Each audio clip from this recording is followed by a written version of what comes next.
இன்னைக்கு மதியானம் சாப்பாட்டுக்கு தொட்டுக்க பெரிய நெல்லிக்காய் வச்சு ஊறுகாய் பண்ணியிருந்தா அவ்வளோ சூப்பராக வந்துருந்தது. நானும் எத்தனையோ தடவை நம்ம இந்த சின்ன நெல்லிக்காய் பெரிய நெல்லிக்காயெல்லாம் வச்சு ஊறுகாய் செஞ்சுருக்கேன். ஆனால் ஏதாவது ஒரு டேஸ்ட் வந்து கூட குறைச்சல் இருக்குமா?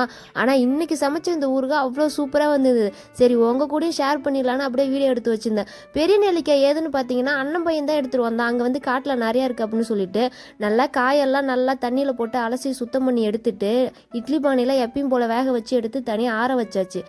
ஊறுகாய் தாளிக்கிறதுக்கு நம்ம ஒரு மசாலா ரெடி பண்ணுவோம்ல, அந்த அளவு மட்டும் சரியாக இருந்துச்சுன்னா டேஸ்ட்டு சூப்பராக இருக்குது. நல்லா காரத்துக்கு ஏற்ற மாதிரி வரமிளகா போட்டுக்கணும். இந்த மிளகா வந்து திட்டமான காரமாக தான் இருக்குமா. அதே மாதிரி 2 ஸ்பூன் வந்து வெந்தயம், 2 ஸ்பூன் வந்து சின்ன கடுகு போடுங்க. பெரிய கடுகு போட வேணாம், சின்ன கடுகு போட்டால் அது நல்லா மணமாக வாசனையாக சூப்பராக இருக்குது. வறுத்து அதை கொஞ்சம் நேரம் 1/2 மணி நேரம் நல்லா வெயிலில் வந்து ஆற விட்டு காய வச்சு அரைக்கும் போது நல்லா பொறன்னு சூப்பராக வருது.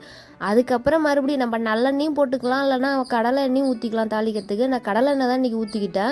சின்ன கடுகு அப்புறம் வந்து அதிலே உளுத்தம்பருப்பு வெந்தயம் இதெல்லாம் கலந்து போட்டு தாளித்து அதிலே வந்து நெல்லிக்காயை கொட்டி நல்லா வந்து அனலை வந்து கம்மியான அனல் வைக்கணும். ஸ்டவ் அடுப்பில் தான் நான் இன்றைக்கி செஞ்சேன். தாளித்து விட்ட எண்ணெயில் பெரிய நெல்லிக்காயை போட்டு அதுக்கு ஊறுகாய்க்கு தேவையான உப்பையும் போட்டு ஒரு 5 நிமிஷம் அனலை கம்மியாக வச்சு நல்லா அந்த எண்ணெயிலே கொஞ்சம் வேக வைக்கணும். கொஞ்சோண்டு நாட்டு சர்க்கரையும் சேர்த்து அப்புறம் கிளறிக்கணும். அதுக்கப்புறமா நம்ம இந்த வறுத்து வச்சுருக்க மசாலா இருக்குல்ல, அதை வந்து கொஞ்சம் கொஞ்சமாக கொட்டி கிளறணும். அனல் வந்து கம்மியாக தான் இருக்கணும். ஒரேடியாக தலைகையாக நம்ம ஒரே டைமில் கொட்டிவிடக்கூடாது. கொஞ்சம் கொஞ்சமாக கொட்டி கிளறும் போது நல்லா அது வந்து கலர் மாறி வரும்.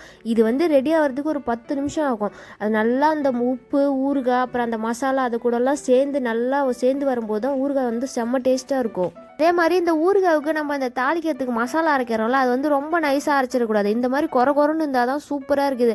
நம்ம கலர் வேணும்னா காஷ்மீரி மிளகா கூட சேர்த்துக்கலாம். ஆனால் வந்து நான் இன்றைக்கி வந்து சாதாரணமாக நம்ம நாட்டு மிளகா தான் போட்டிருக்கேன். இதுவே நல்லா கலராக சூப்பராக இருக்குது. இந்த தயிர் சாதத்தை கூட வச்சு சாப்பிடும்போது அவ்வளோ சூப்பராக இருந்தது. அப்புறமா இன்றைக்கி வந்து மதியானத்துக்கு சாப்பாடு என்னென்னு பார்த்தீங்கன்னா சுட சுட சோறு, வெண்டைக்காய் சாம்பார், இந்த ஊறுகாய், தயிர் இதோட விட்டாச்சு. சூப்பராக இருந்தது. மார்கழி மாதம் முடிஞ்சாலும் பொங்கலே முடிஞ்சாலும் நாங்கள் வந்து வாசலில் கோலம் போடுவோம் அப்படின்ற மாதிரி இன்றைக்கி வெள்ளிக்கிழமையாச்சா. எப்பயும் போல் சாதாரண நாளில் கொஞ்சம் குட்டியாக கோலம் போட்டுக்கிறது, வெள்ளி செவ்வாய்னா கொஞ்சம் அழகு பார்த்து கோலம் போடுறது. இன்றைக்கி அழகாக சூப்பராக ஒரு படி கோலமும் போட்டு விட்டுட்டேன்.